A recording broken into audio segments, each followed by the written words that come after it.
इस बीच बड़ी खबर का रुख करेंगे बुलेटिन में। लता मंगेशकर की तबीयत बिगड़ गई है। भारत रत्न और बेहद अजीम सिंगर लता मंगेशकर की तबीयत काफी खराब हो गई है। मुंबई के ब्रीच कैंडी अस्पताल में वेंटिलेटर पर हैं लता मंगेशकर की तबीयत काफी खराब हो गई है। डॉक्टरों का कहना है कि उन्हें आईसीयू में डॉक्टरों की निगरानी में रखा गया है। बड़ा अपडेट इस वक्त का आपको पहुंचा रहे हैं। भारत रत्न फातेह और मुल्क की बेहतरीन अजीम सिंगर लता मंगेशकर की तबीयत खराब हो गई है। काफी वक्त से वो बीमार हैं, अस्पताल में दाखिल हैं और अब बड़ा अपडेट ये है कि उनकी तबीयत मजीद बिगड़ गई है। भारत रत्न एजाज से सरफराज अजीम सिंगर लता मंगेशकर की तबीयत काफी खराब है। ब्रीच कैंडी अस्पताल में वेंटिलेटर पर हैं लता मंगेशकर।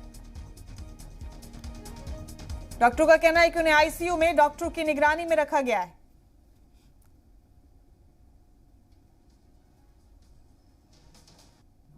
ये बड़ी खबर, बड़ा अपडेट इस वक्त आप देख रहे हैं।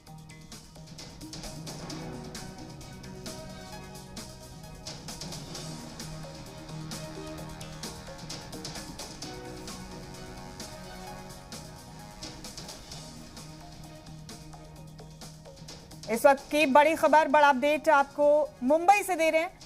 मुल्क के अजीम सिंगर भारत रत्न एजाज से सरफराज लता मंगेशकर की तबीयत बिगड़ गई।